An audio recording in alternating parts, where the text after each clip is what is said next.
आपने नोटिस किया होगा, ऑब्जर्व किया होगा कि कुछ लोग समय से पहले बहुत बूढ़े लगने लगते हैं और उन उम्र बहुत ज़्यादा दिखने लगती है, जबकि उम्र इतनी नहीं होती। और कुछ लोगों पे उम्र का कोई फ़र्क ही नहीं पड़ता।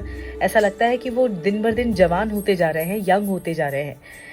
क्या राज है? क्या एजिंग का सीधा कनेक्शन आपकी डेट ऑफ बर्थ से है?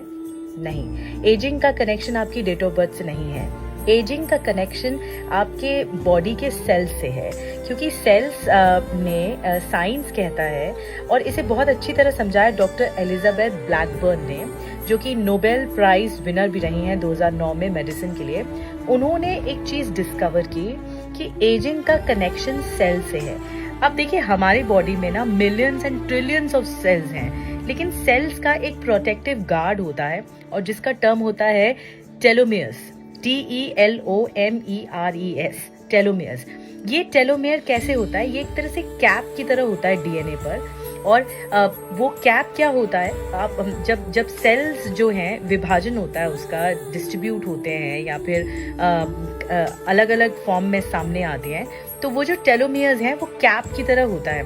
इसे आप ऐसे समझ सकते हैं कि आपने जूता देखा है, जूते का फीता होता है, फीते के एंड में आप देखेंगे तो एक प्लास्टिक जैसा हार्ड मटेरियल होता है। अगर वो नहीं रहेगा तो जो लेस है उसके रेशे निकलने शुरू हो जाएंगे, लॉक नहीं होगा। तो आप समझ लीजिए कि ये सेल का एक लॉक होता है और टेलोमियर्स। अब क्या होता है, जब सेल डिस्ट्रीब्यूट होते हैं या उनका विभाजन होता है, तो ये टेलोमियर्स की जो उम्र है वो छोटे होते चले जाते हैं, उसकी हाइट छोटी होती चली जाती है। लेकिन इनमें एक काबिलियत होती है कि वो अपने आप को रीबिल्ड करते हैं, कि अगर आप हैप्पी हैं, अगर आप सेटिस्फाइड हैं, अगर आप पॉजिटिव थिंकर हैं, तो आपके ये जो टेलोमियर्स हैं, जो एक पार्ट होता है आपके डीएनए का, वो अपने आप को रीबिल्ड करता है।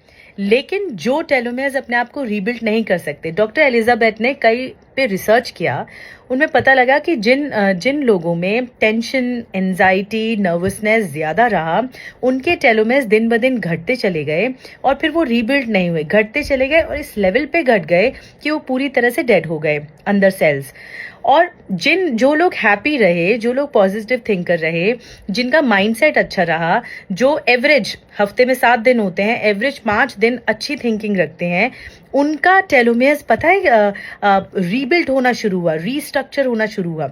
तो ये थ्योरी कहती है कि टेलोमियर्स जितने कम होंगे, शॉर्टन होंगे या फिर मर जाएंगे, तो आपकी एजिंग शुरू हो जाएगी। यही एजिंग का प्रोसेस होता है। और अगर टेलोमियर्स अपने आप को रीबिल्ड करते हैं, तो आप लंबे समय तक जवान बने रहेंगे। तो हैप्पी रहिए, पॉजिटिव थिंकिंग रखिए, देखिए फिर आपके सेल्स भी लंबे समय तक जवान आपको रखेंगे।